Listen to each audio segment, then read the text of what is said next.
ওয়াল্লাহি আল্লাহর কসম করে বলবেন, আজকে এই জালসাতে এই মঞ্চে কার কার কাছে বিড়ি আছে? হ্যাঁ, কেউ বলবে না, বলবে না জানি।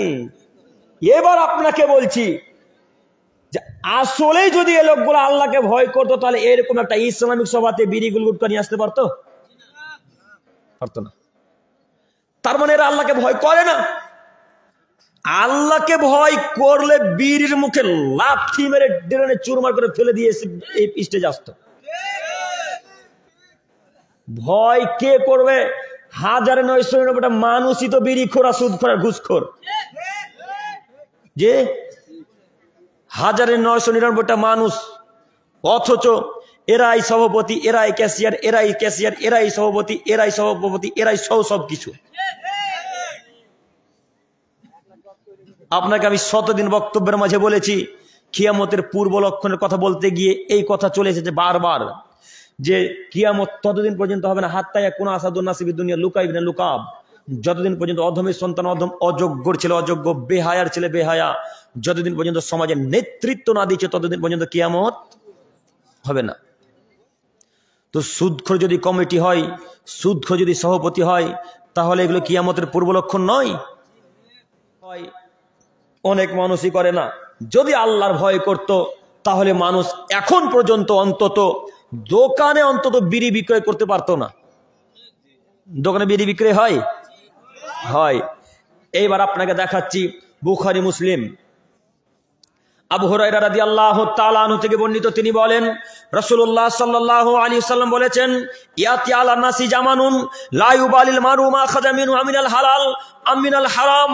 হে পৃথিবীর মানুষ, তোমরা শোনো, অচিরেই আমার উম্মতের সম্মুখে এমন একটা যুগ চলে আসবে, অচিরেই আমার উম্মতের সম্মুখে এমন একটা সময় চলে আসবে, অচিরেই আমার উম্মতের সম্মুখে এমন একটা দিন চলে আসবে, আমার উম্মত বিবেচনা করবে না কি উপায়ে মাল লাভ করলো, আমার উম্মত বিবেচনা করবে না কি উপায়ে ব্যবসা করলো, আমার উম্মত বিবেচনা করবে না কি উপায়ে মাল লাভ করলো। এটাই সেই যুগ, এটাই সেই সময়, এটাই সেই দিন। একটু দেখেন আমার দিকে, মানুষ যদি বিবেচনা করত, তাহলে দোকানে বিড়ির ব্যবসা করতো না। মানুষ যদি বিবেচনা করত, তাহলে দোকানে গুটকার ব্যবসা করতো না। মানুষ যদি বিবেচনা করত, তাহলে দোকানে গুল রাখতো না। মানুষ যদি বিবেচনা করত ব্যবসাকে নিয়ে, তাহলে মানুষ সিগারেট, গুল, গুটকা, এরকম তিরাঙ্গা পানের ব্যবসা করতো না।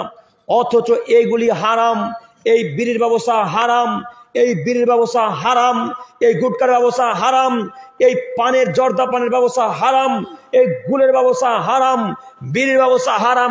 আবারও বলে গেলাম, বিড়ি বাঁধা যেমন পাপ, বিড়ি ব্যবসা করাও তেমনই পাপ। বিড়ি বাঁধা যতটা পাপ, বিড়ি ব্যবসা করাও ঠিক ততটাই পাপ। তবে একটু আমি আমার মায়েদের উদ্দেশ্যে বলি, হে আমার প্রিয় দিনী মা, আপনাকে এবার একটা কথা বুঝাতে চাইছি, একটু মনোযোগ সহকারে শ্রবণ করেন। এক মুঠা বিড়িতে থাকে কটা গো? 25টা নাকি? আচ্ছা, মেনে নিলাম আপনার মা 1000 বিড়ি বেঁধেছে, 1000 বিড়ি বেঁধেছে।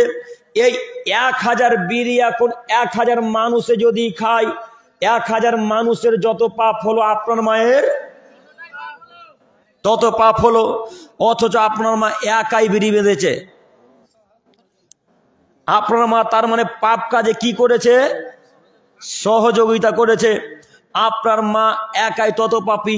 1000 মানুষকে বিড়ি খেয়ে যত পাপ করলো, আপনার মা খাওয়ালো যত মানুষকে, এরা যত পাপী, আপনার মা একাই তত পাপী। হে আমার সম্মানিত মা বোন, আপনি প্রতিদিন 700-800 করে বিড়ি বাঁধেন। মালদাতে বিড়ি চলে কি? বিড়ি মহিলারা বিড়ি বাঁধে না?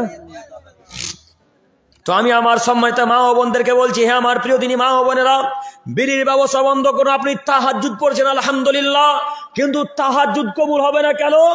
হারাম কাজকর্ম চললে ইবাদত কবুল হয় না, হারাম কাজকর্ম করলে দোয়া কবুল হয় না, হারাম কাজকর্ম করলে দোয়া কবুল হয় না। একটু যুবক ভাইরা তাকান, লম্বা হাদিসের শেষ অংশ আপনাকে শোনাই। আবু হুরায়রা রাদিয়াল্লাহু তাআলা আনহু বলেন, রাসূলুল্লাহ সাল্লাল্লাহু আলাইহি ওয়াসাল্লাম বলেছেন, একটা মানুষ সফরে চলে গেছে, সফরে গিয়ে তার চুলগুলো উস্কো খুস্কো হয়ে গেছে, তার পোশাক আশাক ধুলা বালিতে নোংরা হয়ে গেছে। এই লোকটা বিপদে পড়েছে। একটু আমার দিকে তাকান, গল্প করিয়েন না, অনুরোধ করে বলছি, গল্প করিয়েন, একটু আমার দিকে তাকান। আল্লাহ নবী সাল্লাল্লাহু আলাইহি সাল্লাম বলছেন, দোয়া কবুলের শর্ত দেখাচ্ছি, আপনাকে একটু মনোযোগ সহকারে বক্তব্য শ্রবণ করেন। সম্মানিত মা বোন, আপনাকে বলি একটু বক্তব্যটা, এই কথাটা ভালোভাবে শ্রবণ করার চেষ্টা করেন। আল্লাহ নবী সাল্লাল্লাহু আলাইহি সাল্লাম বলছেন, একজন মানুষ দূর দূরান্তের সফরে চলে গেছে, সফরে যাওয়ার কারণে তার চুলগুলো উস্কো খুস্কো হয়ে ধুলাবালি লেগে গেছে, পোশাক আশাকে ধুলাবালি লেগে গেছে, লোকটা বিপদে পড়েছে। বিপদে পড়ে দুই হাতকে উত্তোলন করে আল্লাহ তাআলার দরবারে আল্লাহ তাআলাকে ডাক দিয়ে বলছেন, হে আমার প্রতিপালক, তুমি বড় দয়াবান, তুমি বড় ক্ষমাবান, আমি বিপদে পড়েছি, তুমি আমাকে এই বিপদ থেকে উদ্ধার করো। আল্লাহ, আমি বিপদে পড়েছি, তুমি আমাকে বিপদ থেকে উদ্ধার করো। হে আমার প্রতিপালক, তুমি বড় বিপদ, আমি বিপদে পড়েছি, তুমি আমাকে বিপদ থেকে উদ্ধার করো। আল্লাহ নবী বলছেন, ও মাতামু হারামুন, তার খাদ্য হারাম, ও মাসরাবু হারামুন, তার পানি হারাম, ও মালবাসু হারামুন, তার পোশাক হারাম, ও গুজিয়াবিল হারাম, তার জীবিকা নির্বাহ হারাম। এই অবস্থায় তার দোয়া কিভাবে কবুল হতে পারে?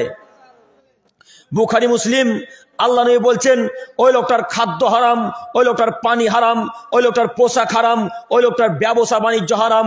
এই অবস্থায় সেই লোকটার দোয়া কিভাবে কবুল হতে পারে? বুখারী মুসলিম। সম্মানিত মা বোন, এবার আপনাকে বলছি, বিড়ির ব্যবসা করেন, রাত্রি 1টার সময় তাহাজ্জুদে উঠে, 2টার সময় তাহাজ্জুদে উঠে আপনি আল্লাহ তাআলাকে এক পর্যায়ে বলছেন, হে আমার প্রতিপালক, তুমি বড় রহমান, আমার পাপকে ক্ষমা করো। হে আমার প্রতিপালক, তুমি বড় দয়াবান, তুমি আমার পাপকে ক্ষমা করো। হে আমার প্রতিপালক, তুমি বড় দয়াবান, আমার পাপকে ক্ষমা করো। এই দোয়া আল্লাহ কবুল করবেন না যতক্ষণ পর্যন্ত বাড়িতে বিড়ির ব্যবসা চলবে।